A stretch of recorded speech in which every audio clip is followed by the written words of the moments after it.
Friends, एक बार फिर आप सभी लोगों का स्वागत है। फ्रेंड्स, कुछ पिछले यानी कि स्टरडे को माननीय प्रधानमंत्री श्री मोदी ने डिपॉजिटर फर्स्ट एक प्रोग्राम को एड्रेस कर रहे थे। Deposit insurance credit guarantee corporation scheme द्वारा ऑर्गेनाइज एक प्रोग्राम को एड्रेस करते हुए कहा था, prime minister Modi on Sunday address depositors in a bank deposit insurance event titled Depositors First Guaranteed Time Bound Deposit Insurance Payment up to rupees 5 lakh at Vigyan Bhavan in National Capital. For years, the attitude of sweeping the problems under the carpet was prevalent in our country. But today's New India focus on the resolving the problems, not delaying their resolution, he said in an apparent dig at the previous UPA government. He further stated, इसके बारे में एक tweet भी उनका आया था जिसमें लिखा था, When I was CM, repeatedly requested center to increase bank deposit insurance cover to rupees 5 lakhs from 1 lakhs, but to no avail. So people sent me here to do it. PM Modi at the event on Depositor First Guaranteed Time Bound Program Insurance Payment rupees 5 lakhs. Friends, ये सच है कि deposit insurance credit corporation द्वारा जो depositors के deposit पे coverage था वो ₹1 लाख था और उसे बढ़ा के 5 लाख कर दिया गया। और कल जब मिस्टर मोदी इस बारे में एड्रेस कर रहे थे तो उन्होंने एक घटना उस समय का बताया, when he was CM at Gujarat, कि उनके पास बार बार इस तरह का रिक्वेस्ट आता था और सेंटर को बार बार रिक्वेस्ट करते थे, लेकिन सेंटर इसको कुछ नहीं रिस्पॉन्स करता था। लेकिन अब जब मैं यहाँ आ गया हूँ, मुझे यहाँ भेजा गया है, तो मैंने इसको तुरंत बढ़ा दिया। फ्रेंड्स, एक वीडियो भी उनका ट्विटर पे मैं शेयर कर रहा हूँ जिसको आप सुने और उसके बाद मैं वीडियो का अगला पार्ट आपको बताता हूँ। Thank you friends. और मुझे बराबर याद है, मैं मुख्यमंत्री रहा हूं और कोई बैंक में तूफान खड़ा हो जाता था तो लोग हमारा ही गला पकड़ते थे। या तो निर्णय भारत सरकार को करना होता था या उस बैंक वालों को करना था, लेकिन पकड़ते थे मुख्यमंत्री को, हमारे पैसों का कुछ करो हमारा। मुझे काफी परेशानियां उस समय रहती थी और उनका दर्द भी बहुत स्वाभाविक था। और उस समय मैं भारत सरकार को बार बार रिक्वेस्ट करता था कि 1 लाख रुपया की राशि हमें 5 लाख बढ़ानी चाहिए ताकि अधिकतम परिवारों को हम सेटिस्फाई कर सकते हैं। लेकिन खैर, मेरी बात नहीं मानी गई, उन्होंने नहीं किया तो लोगों ने ही किया, मुझे भेज दिया यहां।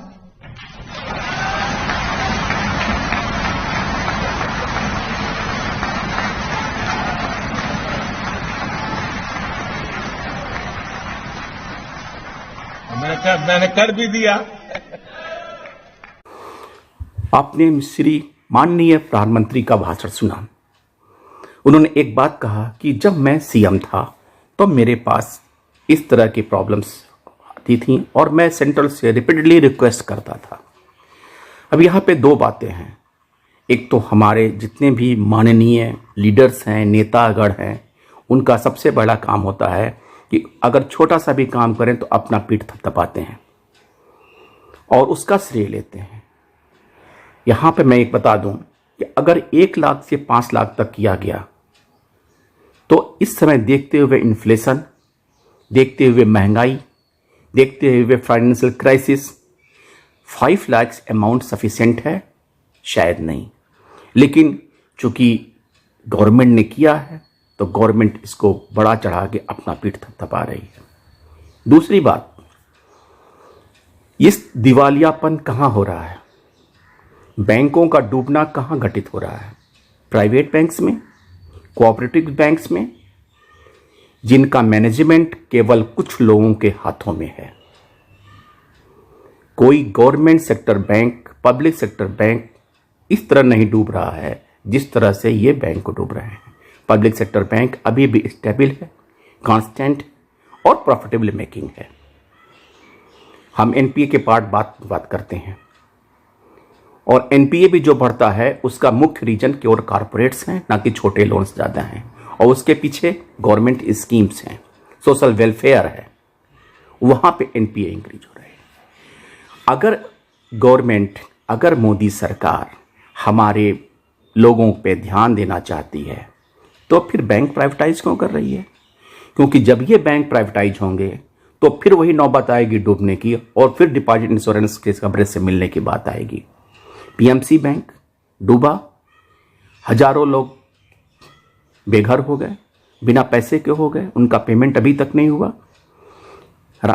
Lakshmi Vilas bank, yes bank, फिर अगर प्राइवेट बैंकों के साथ ये त्रासदी है, कोऑपरेटिव बैंक के साथ त्रासदी है, जिससे आपको जो आपका कहना है कि 13,000 करोड़ रुपए मैं दिलवाऊंगा, तो ये नौबत आई क्यों? और फिर इन सब बातों को ध्यान रखते हुए आप पब्लिक सेक्टर बैंक को प्राइवेटाइज करने के लिए आपने ठान लिया है।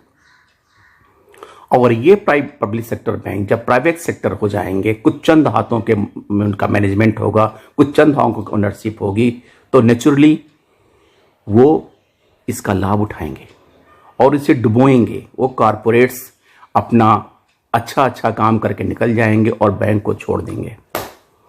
तो friends, deposit insurance credit guarantee corporation की आवश्यकता तभी पड़ेगी जब बैंक दिवालिया होगा, बैंक सिंक करेगा, तभी आपको इसकी आवश्यकता होगी। तो आप शुरू में ही इसको क्यों नहीं रोकते? आप ऐसा नौबत मत आने दीजिए कि बैंक दिवालिया हो, बैंक सिंक करे। और ये निश्चित है कि जब बैंक प्राइवेट होगा तो ये नौबत आने के चांसेस काफ़ी से काफ़ी बढ़ जाएंगे, काफ़ी हद तक बढ़ जाएंगे। तो फ्रेंड्स, अगर सरकार की नीयत इतनी अच्छी है तो अभी भी बैंकर्स प्राइवेटाइजेशन बिल आने वाला है, उसे रोक देना चाहिए। लोगों के प्रति, कॉमन मैन के प्रति, छोटे स्मॉल बिजनेसेस के प्रति अपनी आस्था रखते हुए, अपना ध्यान रखते हुए, फोकसिंग करते हुए, जिस तरह से डिपॉजिटर फर्स्ट की बात करता है, उसी तरह से common man first, poors first होना चाहिए। और इसके लिए सबसे पहली कार्रवाई गवर्नमेंट को करनी चाहिए कि वो बैंक प्राइवेटाइजेशन बिल को रोके और अपना ये जो कमिटमेंट है कि मैं बैंक प्राइवेट करूंगा वो वापस ले, और शीघ्र से जो बचे प्राइवेट सेक्टर बैंक हैं उनके स्टेबिलिटी के लिए, उनके कॉर्पोरेट गवर्नेंस के लिए बात करें। फ्रेंड्स, अगर आप हमारे विचारों से सहमत हैं तो आप हमें ज़रूर कमेंट करें और बताएं कि क्या ये सच है। इसलिए गवर्नमेंट की बातें लंबी, लेकिन उसका जो एंड रिजल्ट है वो लगभग नहीं के बराबर।